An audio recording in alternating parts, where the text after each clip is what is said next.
사무엘상 8장 1절에서 우리 8절까지 함께 읽겠습니다. 418페이지. 사무엘이 늙음에 그의 아들들을 이스라엘 사사로 삼으니 장자의 이름은 요엘이요 차자의 이름은 아비야라. 그들이 그의 세사에서 사사가 되리라. 그의 아들들이 자기 아버지의 행위를 따르지 아니하고 이익을 따라 뇌물을 받고 판결을 굽게 하니라. 그에게 이르되 보소서, 당신은 늙고 당신의 아들들은 당신의 행위를 따르지 아니하니 모든 나라와 같이 우리에게 왕을 세워 우리를 다스리게 하소서 한지라.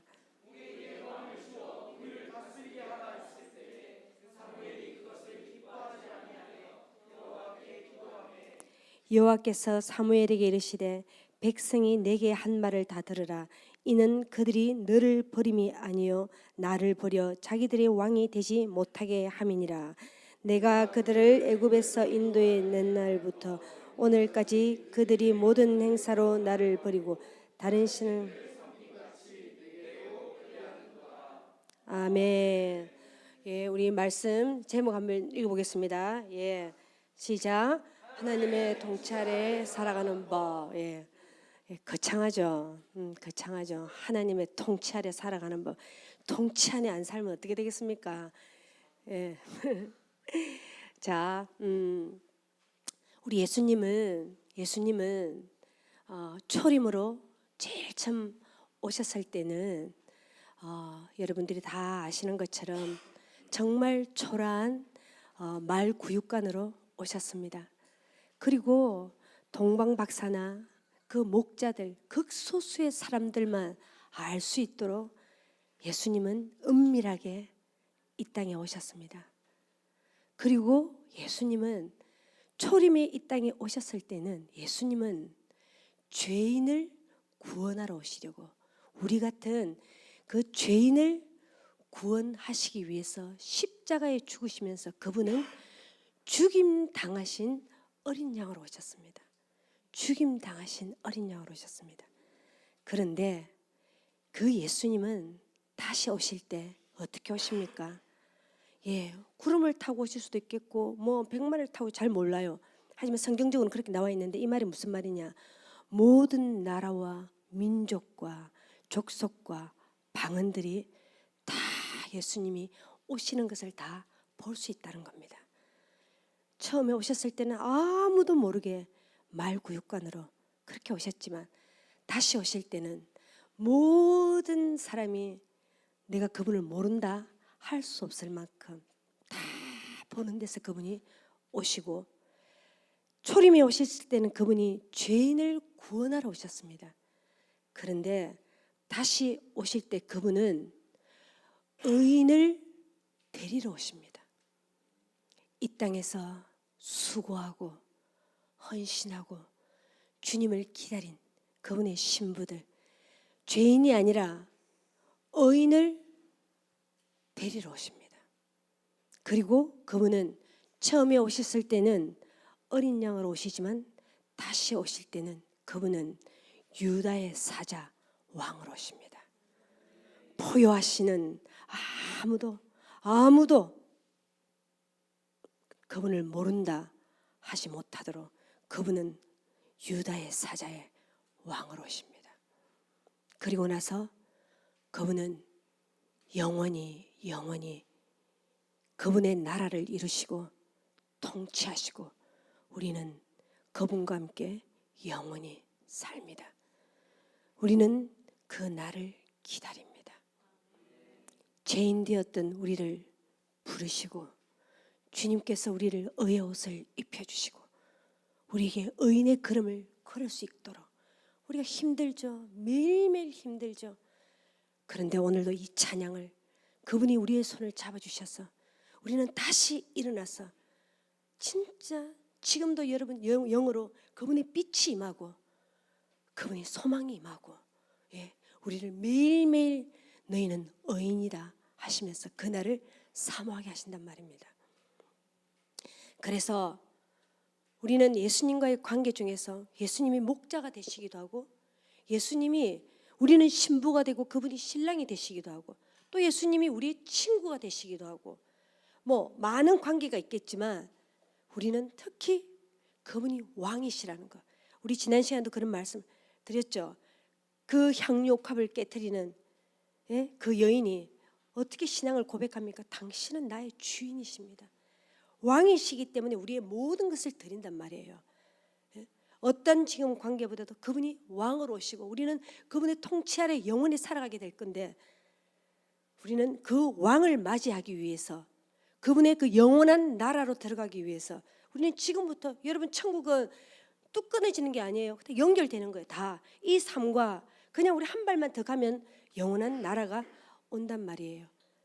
그래서 지금 우리는 우리가 지금도 그분의 통치 아래 살아갑니다. 그분의 말씀 아래서 그분의 진리 아래서 예를 쓰면 씨름하면서 살아가고 있는데 다시 한번 구체적으로 그분의 통치 아래 살아가는 것이 무엇인지를 우리가 보도록 하겠습니다.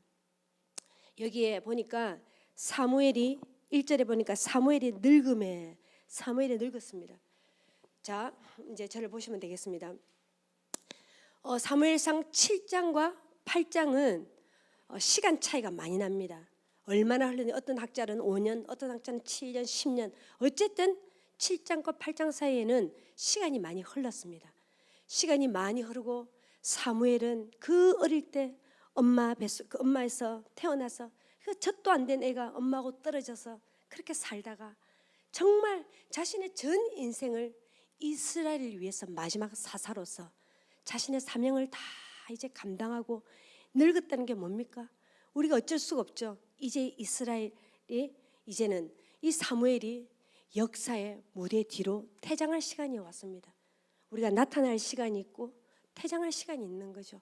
그렇게 퇴장할 시간이 왔고 또 사무엘의 아들들은 어떻습니까? 시원찮습니다.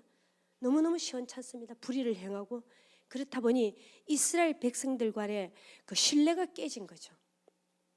저는 이 말씀을 이렇게 보면서 뭘 느꼈냐면 참 성경의 인물들이 자식 농사가 다 시원찮습니다. 그렇죠. 모세도 그래요. 다윗도 그래요.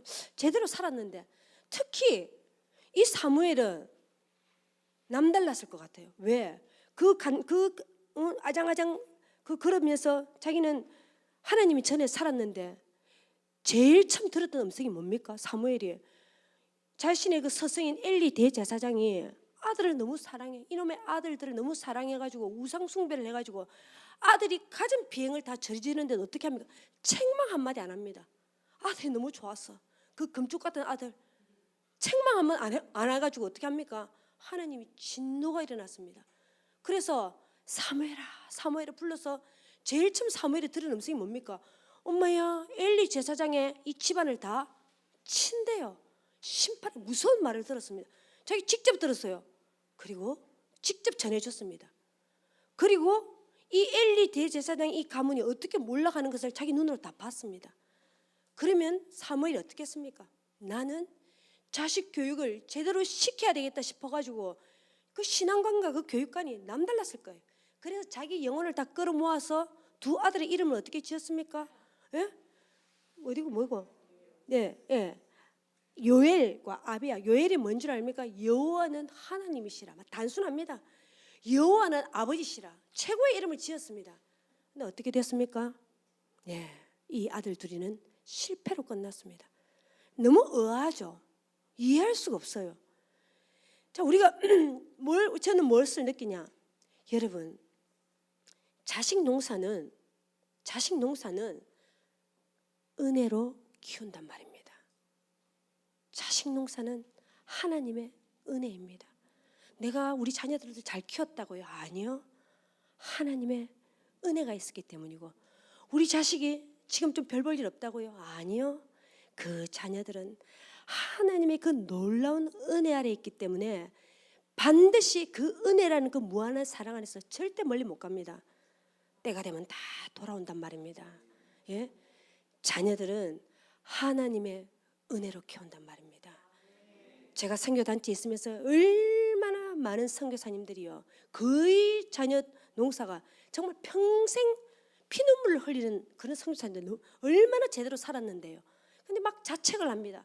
막 정죄를 합니다. 내가 절대 그렇지 않습니다. 예? 사무엘 그 앞장에 봐보세요. 흠이 하나도 없는 사람 사무엘이. 그런데 여러분, 하나님의 자녀, 우리 자녀가 아니에요. 이 하나님의 자녀들은요, 하나님의 은혜로 키운다는 것을 여러분들이 아셔야 한다는 겁니다. 그래서 우리 자식이든 남의 자식이든 우리가 절대로 입을 떼서는 안 됩니다. 그냥 무조건 칭찬하면 됩니다. 조금 어려운 일을 보면 그냥 기도하면 되고. 예. 여튼 이스라엘의 장로들은 사무엘이 나이가 들었고, 그리고 이 아들들이 시원찮아가지고 사무엘에게 와서 왕을 세워달라고 이렇게 말을 합니다.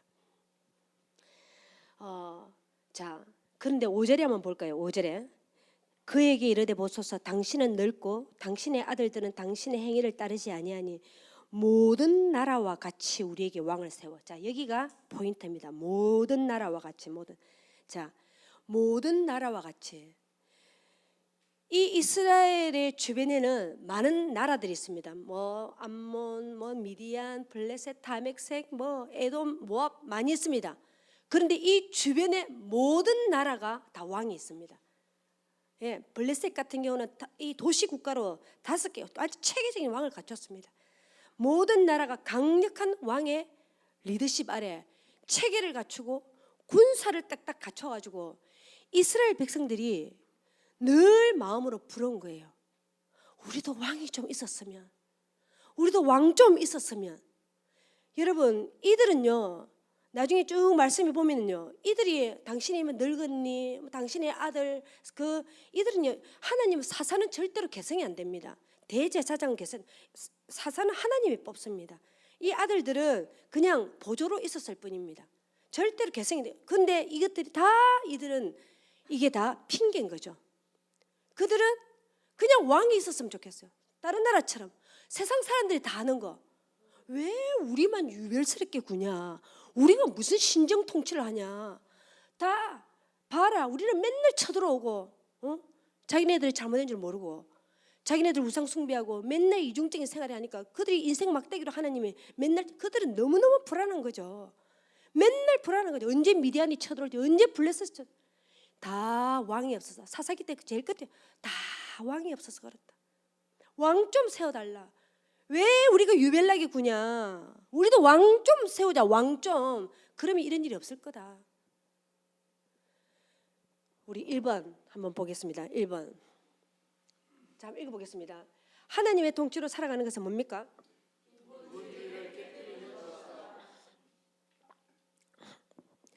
자, 이 주변 국가가 다 하는 거, 세상 사람들이 다 하는 거 우리도 좀 하자는 겁니다. 세상 사람들이 다 하는 거 우리도 하자는 겁니다. 세상 기준, 세상 가치관, 세상 사람들이 다 하는 거 우리도 하자는 겁니다. 여러분, 이게 뭡니까? 여러분, 인본주의입니다. 자, 우리가 인본주의란 말을 자주 하는데, 여러분 진짜 여러분 인본주의가 뭔 줄 압니까? 인본주의가 뭔 줄 압니까? 잘 몰라요. 우리가 잘 몰라요. 저도 인본주의 저도 모르고 살았습니다. 저 수년 전에 어떤 아주 특별한 공동체가 와서 우리에게 막 인본주의를 제거한다 이거 난데없다, 좀 이상하다. 그들은요 철저히 신본주의로 산다는 거죠. 그래서 우리가 그때 좀 충격을 받았습니다. 굉장히 영적으로 우리가 선한 영향력을 받았습니다. 여러분, 인본주의 세상 사람들이 다 하는 겁니다. 우리 교회 안에서 얼마나 우리는요 학교를 최소한 6년에서 최소한 다 20년씩 다닌 사람들입니다. 여러분, 이 마지막 때는요 바벨탑이 뭔 줄 알면 인본주의입니다. 모든 생각이 교회를 다니지만 세상 구조란 말입니다. 이 이스라엘 장로들이 그들의 모든 기제에는 세상 제도가 늘 동경이 됐단 말이에요.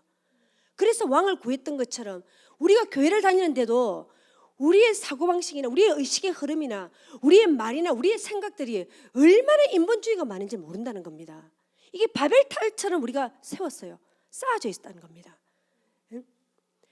자, 로마서 12장에 보면 너희는 거룩한 산제사를 드리랍니다. 산제사. 여러분, 산제사는 뭐냐면은 하나는 살아난 거예요. 제사는 죽은 겁니다. 하나는 살았고 하나는 죽었어요. 우리가 살아가면서 산제사를 드려요. 우리가 뭐가 죽어야 됩니까? 뭐가? 우리 안에 철저히 하나님으로 오지 않은 인간 중심의 이 가치관을 우리가 깨트려야 된다는 겁니다. 이게 죽어가야 돼요.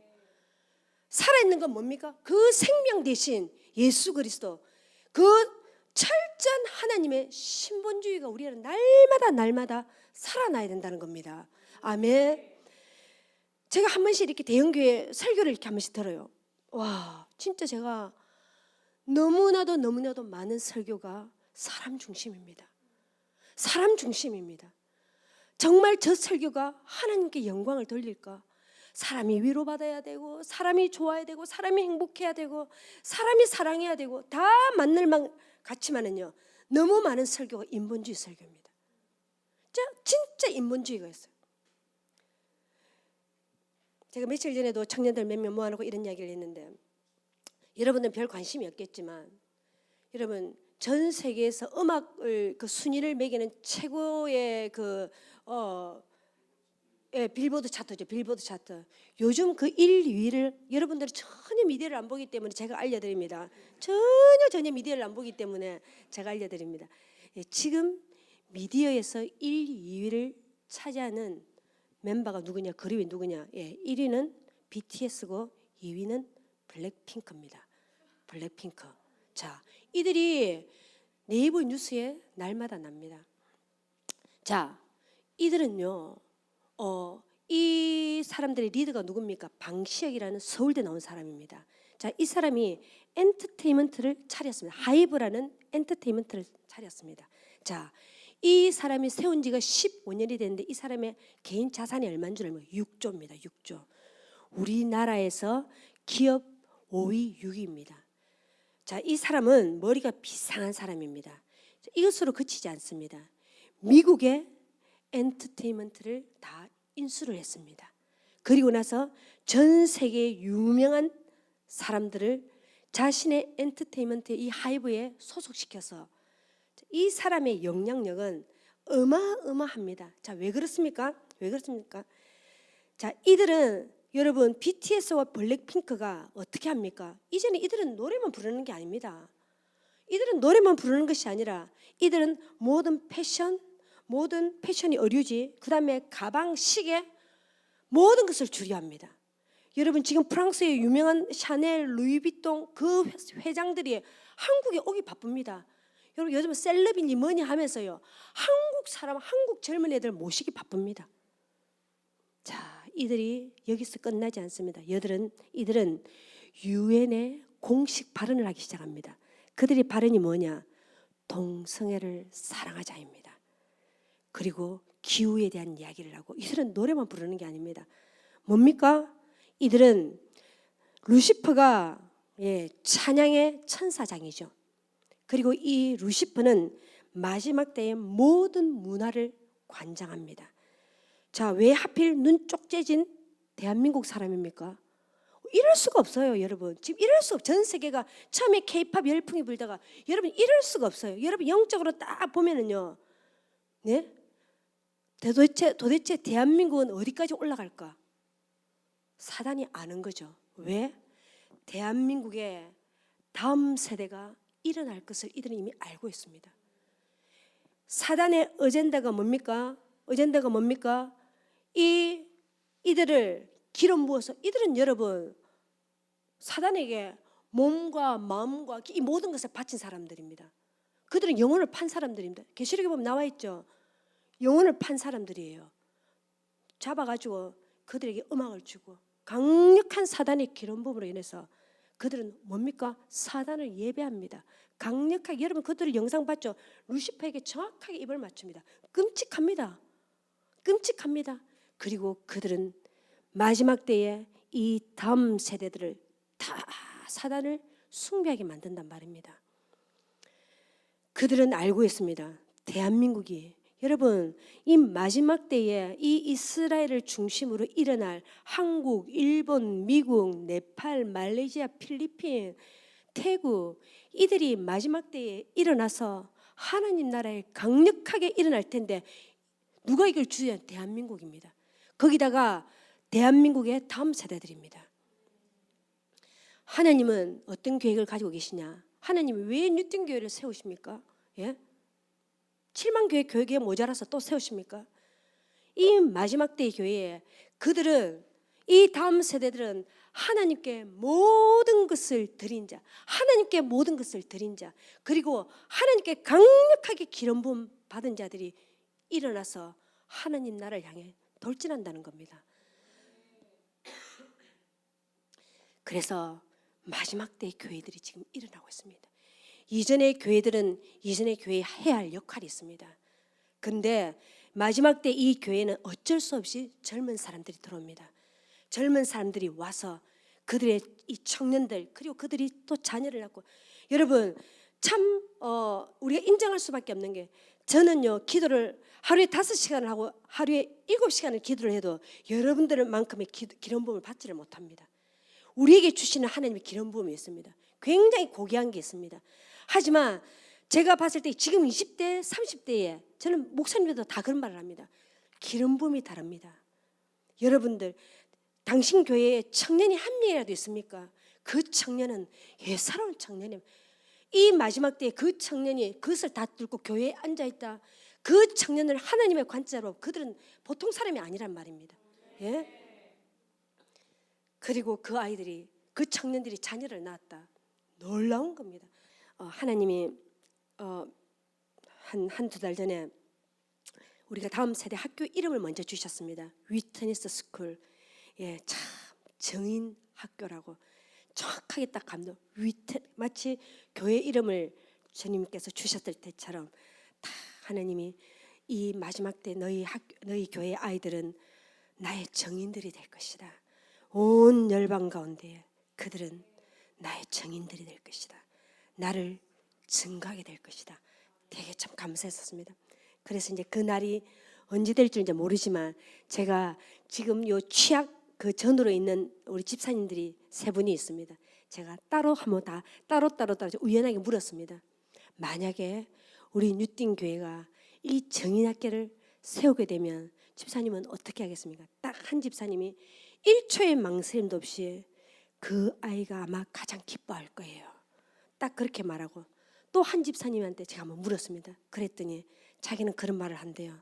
너가 언제까지 학교를 다닐지 몰라. 언제든지 열방으로 갈 수 있으니까 그렇게 우리는 준비하고 있자. 그렇게 이야기를 하고, 또 한 집사님은 그런 말을 했습니다. 저는 아예 이 세상 시스템의 학교를 저는 아예 보내지 않을 것입니다. 다 그런 말을 하더라고요. 야, 제가 따로따로 물었는데 그 3사람이 얼마나 단호하고 의지 있게, 그 자녀들이 자기 자녀들이 아니라는 거죠. 하나님이 그 청직이 잠깐 우리에게 맡기는 거죠. 그러면서 철저히 하나님의 그 신정 통치에 맡긴다는 것입니다. 어제도 한 집사님이 그런 말을 했습니다. 아를 학교를 보냈는데 처음부터 끝까지 포켓몬스터 이야기를 하는 거죠. 왜? 학교에서 선생님이 수학 수업에 포켓몬스터 수업을 한다는 거죠. 애는 와서 처음부터 끝까지 포켓몬스터 이야기밖에 안 한다는 거죠. 이제는 싸우기가 너무너무 지친다는 거예요. 그러한 현실이라는 거죠.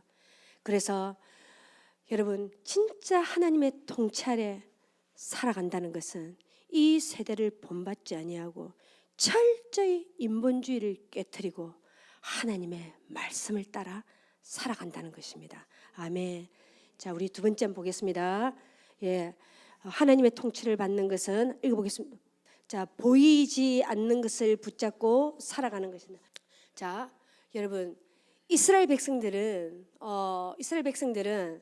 그 하나님께서 너무나도 전능하신 걸 알아요. 그리고 이스라엘 백성들은 하나님이 그들과 함께 하는 것도 알고 있고 그들을 인도한다는 것도 알고 있습니다. 그런데 문제는 뭐냐? 그 하나님이 보이지를 않는다는 겁니다. 보이지를 않는다는 겁니다. 하나님은 어떤 형상으로도 만들지 말라고 했습니다. 그랬는데 그들이 가나안 땅에 딱 와보니 어떻습니까? 그냥 아세라상, 목상, 바알상이 여러분 큼지막하게 화려하게 가는 곳마다 신상들이 있습니다. 여러분 교회에 나오시기 전에 저 같은 경우는 절에 다녔습니다. 절에 어느 절이 신통한 줄 압니까? 불상 큰 데가 최고입니다. 큰 금으로 막 도금을 했는지 번쩍번쩍한 불상 앞에 있으면 여러분 절을 하고 싶으면 절로 생깁니다. 예? 어느 절발이 센 줄 압니까? 불상 큰 데가 최고입니다. 불상 큰 데가. 근데 우리 하나님은 요만한 것도 형상을 만들지 말라는 겁니다. 여러분, 이 보이지 않는 하나님, 제가 늘 말합니다. 하나님 지금 이 공중에 우리 예수님 한 번만 한 5분 붕 떠 계시면 이 동네 한 50만 명은 돌아올 수 있습니다. 공중에 5분 떠 계시면 전 세계 유튜브 조회수 많이 올라가고, 그 쉬운 방법이 있는데 그 5분 떠 있는 거 예수님 쉽잖아요. 안 떠 계십니다. 미련스럽게 우리 백날 말해도 그 예수 믿으라 말해도 이 미련한 방법을 하신단 말입니다. 보이지를 않아요. 그분이 보이지를 않아요. 응? 이 이스라엘 백성들이 보이지 않는 하나님, 이제 보이지 않는 하나님 불안한 거죠. 여러분 우리 여러분 신앙이라는 것이 뭡니까? 불안한 거죠. 미래가 막막하고 불안한 거죠. 하나님 보이지를 않아. 응? 이스라엘 백성들이 잘 가다가 모세가 시내산에 확 올라가 버렸네. 하루를 기다려도 이틀을 기다려도 안 내려와. 40일이 기다려도 안 내려옵니다. 극도로 불안한 거지. 엄마야, 광야 중간에서 미아되는 거 아니야? 보이는 지금 리더가 없어. 강력한 리더가 없어. 너무 불안하니까 아론을 충동질합니다. 야, 못 살겠다 우리. 그러니까 아론이 막 너무 충동질 심하게 하네. 못 이겨. 그래가지고 이제 귀고리가 다 빼가지고 막 후딱후딱 만들면 너무 불안하니까 막 속도도 빠릅니다. 막 빨리 해가지고 막 뚝딱뚝딱 하니까 금송아지 한 마리가 막 딱 생기는 거. 너무 안심이 돼가지고 막 광란의 춤을 춥니다. 드디어 안심이다. 드디어 안심이다. 응? 여러분, 이게 우리 모습입니다. 보이지 않는 하나님이 신뢰가 안 돼. 영 불안합니다. 영 불안해.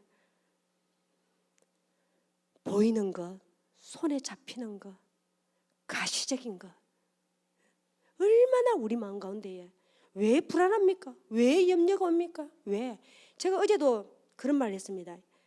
여러분, 한 청년이 그런 말을 물었습니다. 예수님 만나면 목사님은 처음부터 무슨 말을 하시겠어요? 저는 예수님 만나면 그렇게 말하려고, 왜 우리 남편을, 저는 너무 결혼 생활을 잘하고 싶었단 말이에요. 그럼 나는 왜 결혼 생활을 이래 됐을까? 왜 우리 남편을 그렇게 빨리 데려갔을까? 나는 그거 좀 묻고 싶다. 물론 알죠. 뭐 그 고난 가운데 뭐 알죠. 나 그거 묻고 싶다 했는데, 제 마음 가운데에 여러분 청년들은 그러면, 야, 너희가 친밀함의 권세가 뭔 줄 아니? 친밀함의 권세. 비록 그 슬픔과, 남편이 딱 죽었는데 한 달 살아갈 내가 생활비 없다니까. 여러분, 슬픔은 고사고 둘이 쫓겨난 둘을 데리고 내가 어떻게 살아갈 것인가, 이 두려움이 있어요. 근데 이 친밀함, 예수님과 친해진다는 이 친밀함은 지하 동굴도 다 뚫는다. 우리가 무슨 슬픔이 있고 우리 안에 무슨 우울이 있고 무슨 우리가 아픔이 있냐. 이 주님과 친밀하다는 거, 주님이 살아계신다는 거. 우리가 맨날 살아계신 주? 에이, 실제 우리 삶의 신앙 고백이라니까요. 그분이 살아계신다니까요. 지금도 내 옆에 계세요. 내 뒤에 계실지도 몰라. 살아계신다니까요. 다 보신다니까요. 예? 우리가 그런 분을 믿는다니까요. 예? 모든 어둠이 돌파된다. 모든 고난이 돌파된다. 어마어마한 우리에게 상급이죠. 청년들, 뭐가 불안해요? 뭐가 염려가 돼요? 저는 한 달, 우린 집도 없었고 한 달 먹을 게 없어. 한 달 뒤에 생활이 없었어요. 아무 염려 없이 지금까지 먹이시고 입히시고 재우시고.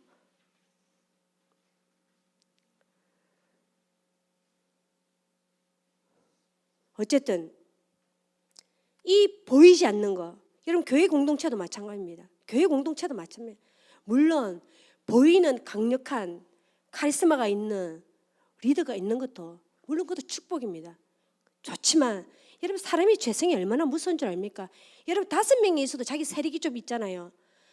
5명이 있어도 자기는 힘이 있잖아요. 사람은요 그 힘쓰고 싶어합니다. 사람이 그래요. 예?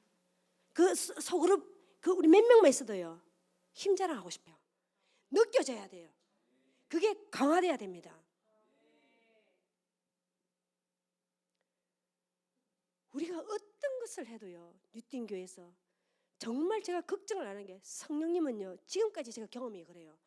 성령님으로 오지 않은 모든 것은요 다 패해집니다. 요만한 거라도 뭐 사람의 것으로 하려고 하잖아요. 절대로 안 된다는 거 제가 알게 됐습니다. 성령으로 온 것은요 남아 있습니다. 그런데 성령으로 오지 않은 것은 금세 패해집니다. 우리 그걸 아셔야 됩니다. 누구의 목소리가 크거나 절대 그렇지 않습니다. 늘 그것을 두고 우리가 기도를 하죠.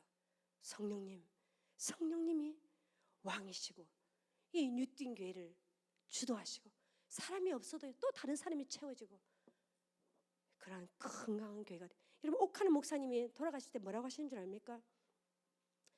사람들은요 제2의 옥하는 목사님을 원하는 거죠. 늘 그게 익숙하니까 그게 편하고 그 옥하는 목사님이 돌아가시면 그런 말을 했어요. 제2의 옥하는을 구하지 말라. 응? 본질만 같으면 되고 나와 다른 사람을 자기는 자신의 후계자로 세운다는 것입니다. 참 본질만 같으면 돼. 우리가 본질만 추구하면 된다. 왜 나와 같은 사람을? 이게 우상숭배인 거예요. 이게 우상숭배인 거예요.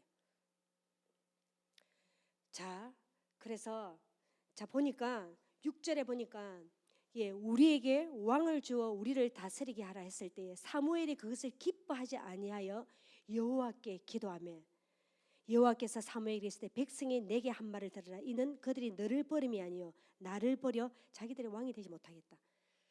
자, 사무엘이 어떻게 합니까? 사무엘이 이 말을 기뻐하지 않았다고 했는데 왕을 달라고 했는데 기뻐하지 않았다는 것이 아니라 아까 하나님이 그렇게 말씀하셨죠. 사무엘이 그때 느꼈던 감정이 내가 버림받았다는 감정이었다는 거예요. 평생을 이 이스라엘 백성들을 위해서 평생을 헌신하고 평생을 기도했는데 자기가 늙었고 당신 아들들은 시원찮으니까 왕을 달라 했을 때에 사무엘의 마음이 깊은 어떤 상실감, 배신감, 이런 섭섭함을 느꼈다는 거죠. 근데 참 중요한 건 사무엘이 그렇게 말을 들었을 때 바로 하나님께 들고 간다는 것입니다. 참 이게 놀랍죠. 참 성경에 많은 인물들은 모세도 마찬가지입니다. 다윗도 마찬가지입니다. 아브라함도 자신의 아들을 바치러 가는데 자기 부인과 의논도 안 한다는 겁니다. 다음날 그 새벽까지 부인과 의논도 안 하고 이 위대한 참 성경의 인물들이 바로 힘든 일이 있을 때에 그것을 들고 바로 하나님께 들고 간다는 겁니다. 여러분 이게 놀랍죠? 이게 놀랍죠? 응? 우리는 그리 잘 안 됩니다. 그냥 사람에게 먼저 가서 이거 풀고 싶어 합니다. 여러분 진짜 영성이 뭐냐? 막 기도 5시간 하고 7시간 막 저는 살면서 진짜 영성은 뭐냐? 이런 겁니다. 이런 겁니다. 진짜 그 주님의 아름다움이 있는 사람들은 이런 훈련된 아주 거룩한 습관이죠. 바로 하나님께 들고 간다. 저는 교회 생활하면서 늘 들었던 게 뭔 줄 압니까? 교회에서 제일 큰 병이 뭔 줄 압니까? 암 아닙니다. 암 아닙니다. 섭섭병입니다. 섭섭병. 교회에서 가장 큰 병은 섭섭병이라. 이것도 섭섭하다. 저것도 섭섭하다. 교회에 힘이 없는 교회에 약한 것이 섭섭병입니다. 섭섭병. 자, 우리가 이 교회에 섭섭병이 많으면은 교회는요 늘 그거 뒤치다꺼리 하다가 시간 다 갑니다. 교회가 힘이 없다는 거죠. 우리가 진짜 저도 늘 이런 가지고 늘 구하죠. 그냥 섭섭하면 친한 사람한테, 가족한테 말하고 싶고 하는데 이것을 점점 횟수를 줄여가는 거죠. 이게 참 훈련이더라고요. 우리는 금방 말하고 싶어요. 하나도 남편이 있었으면 맨날 말하고 싶을 텐데 가끔씩 남편이 없는 것이 조금 자식은 다릅니다. 자식은 마음껏만 왜냐하면 자녀도 힘들어하니까. 하지만 진짜 금방 부부한테는 말하고 싶잖아요. 근데 참 하나님께서 이런 훈련들을 할 때에 어떤 일이든 하나님께 들고 가는 거죠. 자, 사무엘이 하나님께 딱 들고 갔는데 하나님이 정확하게 말씀하시죠. 너를 버린 것이 아니라 나를 버렸다고. 하나님이 정확하게 진단을 하셨습니다. 자, 여기서 버렸다는 것은 뭐냐? 뭐 이스라엘 백성들이 왕 좀 세워달라고 했는데 하나님을 버리기까지 우리가 어디 하나님을 안 믿는다는 거예요. 뭐예요? 하나님 버렸다고 가지 하나님은 표현을 한다는 거죠. 이게 버린다는 것은 이게 뭐냐면은 이스라엘 백성들이 하나님을 버리고 이방 신에게 우상 숭배할 때 그때 쓰는 용어입니다. 이제 이스라엘 백성들은 하나님을 보이지 않는 하나님을 이제는 신뢰할 수 없다는 겁니다. 그래서 하나님이 굉장히 힘들어하셨죠. 자, 이 정도쯤 되면 하나님이 거부하십니다. 근데 참 이상한 건 하나님이 이들의 요구를 들어주신다는 거예요. 이게 포인트죠. 자, 세 번째 이 뭡니까? 자, 읽어보겠습니다. 시작. 최상의 응답을 기다리는 것이다. 하나님의 통치 아래 있다는 것은 최상의 응답을 기다리는 거죠. 이게 무슨 말이냐면 뭐냐면은 자, 하나님이 사람을 못 이기는 것도 아니시고 하나님이 이쯤 되면은 보통 같으면 하나님이 안 들어주십니다. 근데 하나님이 들어주십니다. 그리고 다음 장에 보면 바로 사무엘이 사울을 만나서 빠르게 사울을 세우십니다. 자, 하나님은 이런 날이 올 줄 알고 미리 신명기 17장에서 너희가 왕을 세우게 되면 그리고 왕의 규례에 대해서 이미 말씀하셨습니다. 타국인을 세우지 말라, 뭐 많은 여자를 두지 말라, 뭐 병거를 많이 두지 말라, 여러 가지 조건이 있습니다. 하나님이 이런 날이 올 줄 알았습니다. 자, 그런데 뭐냐? 자, 우리 호세아 말씀 하나 보겠습니다. 읽어보겠습니다. 읽어보겠습니다. 시작.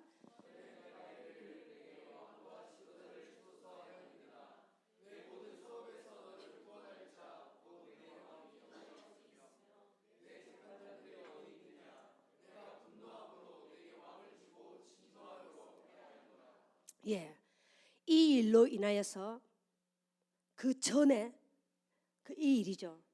내가 분노함으로 내게 왕을 주었고 진노함으로 패하였다고 했습니다. 하나님이 이 일에 대해서 굉장히 분노하셨고 또 어떻게 됐습니까? 물론 사울이 40년 동안 있었지만 하나님은 마음에 이미 사울은 얼마 지나서 하나님이 패하였다고 말하였습니다. 이게 신학적 용어로 뭐냐고 하면 그러면 하나님이 이렇게 진노할 것 같으면 안 들어주면 될 텐데 왜 들어주냐는 거죠. 왜? 이게 신학적 용어로 뭐냐면은 허용적 응답이라는 겁니다. 또 허용적 형벌이라고 합니다. 자, 이게 무슨 말씀이냐면 하나님은 우리가 하나님께 어떤 요구를 하거나 또는 하나님께 어떤 기도를 구할 때에 하나님의 최상적 응답이 있고 허용적 응답이 있다는 겁니다. 자, 최상적 응답은 하나님의 때에 하나님의 경륜에 따라 하나님의 정확한 뜻을 이루는 것인데 자, 이 허용적 응답은 뭐냐면 안 해주고는 안 되는 자, 하나님은 뭐냐면 하나님은 왕을 세웁니까 안 세웁니까? 결국 세웁니다. 왜냐하면 예수님 오셔야 되기 때문에. 하나님은 다윗을 준비하고 계셨습니다. 어릴 때부터 그 의로운 왕 다윗을 준비하고 계셨고 그 다윗이 자랄 때까지 하나님 기다리고 계셨습니다. 근데 이들은 뭡니까? 하나님의 경륜, 하나님의 뜻, 하나님의 때를 거스르는 거죠. 그러면서 9절 이하에 뭐라고 나오면 하나님 마지막으로 이래 묻습니다.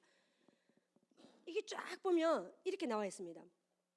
뭐 그냥 제가 말씀을 드릴게요. 이렇게 나와 있습니다. 그냥 쭉 읽어보면 우리 아는 거기 때문에 하나님이 너희들 지금 왕을 구하면 어떻게 되는 줄 알아? 너희들 아들들 다 데려다가, 이때는 데려다가는 그냥 데려다가 아니라 원어적으로 너희들 강제로 다 끌고 가. 그리고 다 군사가 돼. 그리고 다 너희들 자녀들 다 노비가 돼. 여기 뭐 향품 나도 원어적으로 다 성적 놀이기입니다. 너희들 아름다운 딸들 그 성적 놀이기가 다 될 수 있어. 그래도 왕을 지금 세우면 병폐가 이래. 그래도 너희들 왕 세울래? 그래도 할래? 그러니까 그들이 뭐라고 합니까? 19절에 백성이 사무엘의 말 듣기를 거절하여 이르되 아니로소이다. 우리 왕이 있어야 하리니. 예. 22절에 여호와께서 사무엘에게 이르시되 그들의 말을 들어 왕을 세우라 하시니 다 왕을 세웁니다. 저를 보세요. 여러분, 우리가 살다가 보면 뭐 저도 마찬가지고요. 결혼도 그렇고 또 직장도 그렇고 학교도 그렇고 많은 일들이 있습니다. 많은 일들이 있는데 하나님의 때와 하나님의 뜻이 아닐 때가 있습니다. 그런데 이들처럼 아무리 하나님이 이렇게 사인을 주고 저렇게 사인을 줘도 못 알아먹습니다. 반드시 하고 마는, 그때가 아니라고 하는데도 반드시 하고 마는. 특히 저는 청년 사역을 오랫동안 했습니다. 제가 딱 봤을 때 저 자매 지금 결혼하면 안 되는데, 지금 때가 아닌데. 그런데요, 저는 한 가지 딱 알 수 있는 게 있습니다. 백날 말려봤자 반드시 하고 맙니다. 왜? 외로움 때문에. 왜? 세상 기준에 다 남편이 있고 다 결혼하고 다 자매를 만나고 다 세상 사람들이 다 한다는 거죠. 그리고 우리는 인본주의가 뭐고 이 나이에는 이만큼 돼야 돼. 이 나이에는 나는 이 나이에는 이만큼 있어야 돼. 형제든 자매든 이 나이 애들은 내가 이 정도는 갖춰야 돼. 인본주의가 세상 기준인 거예요. 이 나이에는 이만큼 돼. 이 나이에는.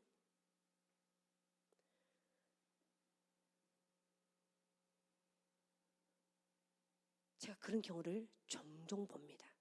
하고 맙니다. 반드시 하고 맙니다. 자, 이럴 경우에 뭐가 있는 줄 압니까? 허용적 형벌에는 뭐가 예비된 고난이 있습니다. 예비된 형벌이 있습니다. 왜? 하나님이 원치 않기 때문에. 조금만 시간이 지나면 어려움이 닥쳐옵니다.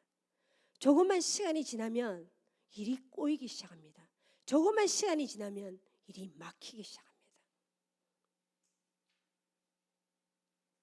하지만 하나님 허용하셨죠. 하지만 자기의 선택에 대해서는 반드시 무거운 책임을 져야 됩니다. 제가 왜 오늘 이런 설교를 하냐? 조금 다른 케이스일 줄은 모르겠지만 제가 이번 주에 교회 나와서 제가 기도를 하는데 하나님 그런 마음을 주셨습니다. 저 같은 경우는 제가 우리 친정 아버지를 닮아 친정 아버지가 사람을 너무너무 좋아하라는 거예요. 너무너무 사람을 그만 사돈 팔촌 다 취업을 다 시킵니다. 진짜 뭐 정말 설 추석 되면 우리 집 거실에는 우리 부모님의 직위에 비해서 너무 많은 선물이 들어옵니다. 많은 사람들이 와서 진짜 아버지의 칭찬을 입이 마르더라고요. 근데 저는 예수를 믿고 나서 보니까 우리 아버지가 사람을 너무 좋아하는 거죠. 제가 그걸 닮았던 거죠. 제가 그걸 닮아가지고 저는 사람이 그래 좋은 거예요. 어릴 때부터 저는 사람 친구 사귀는 게 너무, 그래서 친구를 절친도 있지만 기본 10명 이상을 사깁니다. 그래서 항상 제가 10명 이상을 같이 다닙니다. 저 대학교 때도 늘 그랬어요. 항상 교회에서도 7공주, 10공주 해가면서 이제 이렇게 우르르 다닙니다. 화장실 갈 때 7명이 같이 8명이 같이 다니면 우르르르 같이 정말 항상 그렇게 다녔습니다. 예수를 믿고 나니 이게 아닌 게요. 그래가지고 이제 복음을 전하다가 이제 안 되고 이제 다 떠났죠. 다 떠났는데 근데 그 성향과 그 기질이 그대로 남아 있어가지고 또 예수님을 믿고 나서 또 절친들이 생기는 거예요. 저는 절친 생기면 그냥 하루라도 안 보면 안 됩니다. 마치 남자 여자가 사랑하는 것처럼 너무 좋은 거죠. 너무 매력 있고 너무 좋은 거죠. 그러니까 그냥 가는 곳마다 절친이 생기는 거죠. 가는 곳마다 많은 것을 의지하고 또 특히 제가 이제 남편이 없다 보니 참 의지하고 싶은 마음이 생기는 거죠. 이 공동체에 가도 그런 사람이 있고 저 공동체가 정말 그 영혼의 여러분 솔타이 아닙니까? 영혼의 짝입니다. 영혼의 짝. 소울메이트 영혼의 짝입니다. 너무너무 사랑합니다. 전화 한 번 하면 서너 시간 합니다. 너무 좋아서. 근데 하나님이 그 모든 사람들을 다 떠나가게 하더란 말입니다. 그 순간은 마치 그들은 저한테는 사울 왕이었죠. 참 의지가 되고 그렇다고 제가 하나님을 안 사랑합니다. 하나님도 제가 너무 사랑합니다. 너무 사랑해요. 근데 그렇게 한 사람씩 한 사람씩 있는 것이 저한테는 너무 의지가 되었어요. 너무 의지가 되고 자녀들은 너무 어렵고 저는 이런 이야기 저런 이야기 특히 사역의 동력자는요 진짜 힘이 됩니다. 참 제가 의지하면서 살았는데 하나님이 헤어질 때는요 주님이 다 우상숭배라는 거예요. 얼마나 아프게 헤어지는지를 모릅니다. 진짜 제 살을 제가 베이는 듯한 제가 아픔을 느낍니다. 그리고서 주님이 철저히 저는 예수를 믿어 사람이 우상숭배도 사람하고 좀 친하는 게 뭐가 그리 우상숭배인가?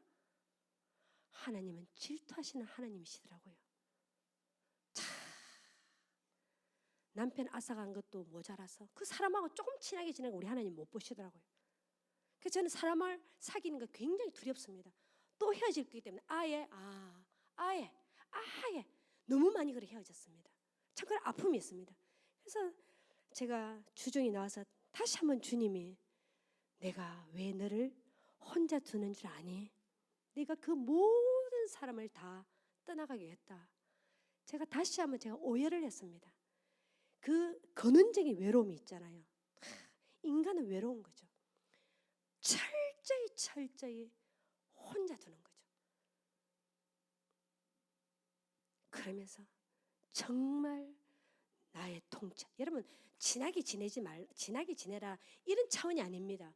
누군가를 사람을 의지하는 거 있잖아요. 사람을 의지하는 거. 정말 하나님만을 의지하고 진짜 하나님의 통치 아래 살아가면서 제가 저는 앞으로도 그럴 수 없겠구나. 왜? 하나님이 다 막으시기 때문에. 참 많이 이번 주에 제가 울었습니다. 왜? 오늘도 이 말씀에 보면 그들은 이렇게 어떻게 나와 있습니까? 이게 보면 그들이 종으로 다시 들어간다고 했는데 어디 나와 있냐면 17절에 보니 너희의 양떼의 10분의 1을 거두어 가리니 너희가 그의 종이 될 것이라. 그의 종이 될 것이라. 여러분 하나님 외에 의지하는 거 있잖아요. 특히 사람이죠.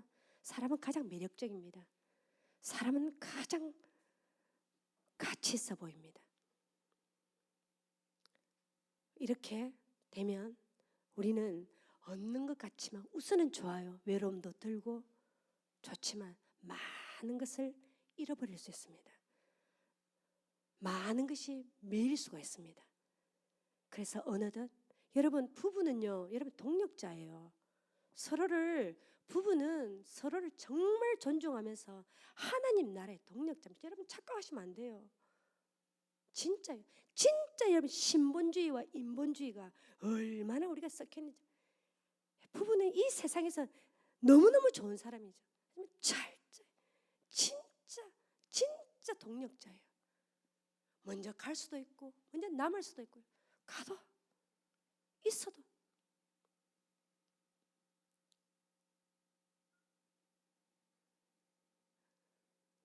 이렇게 이야기가 끝나면 씁쓸하잖아요.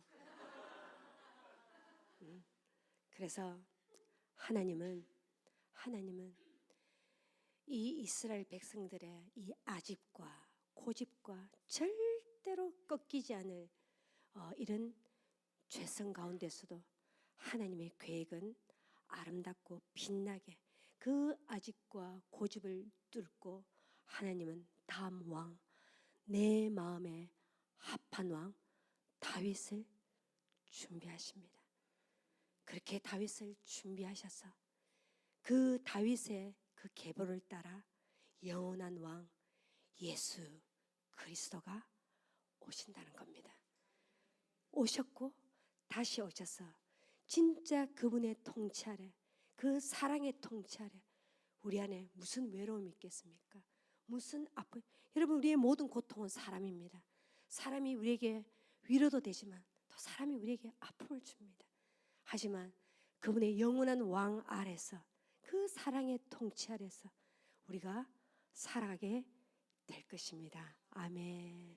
우리 함께 기도하는 시간을 가지겠습니다.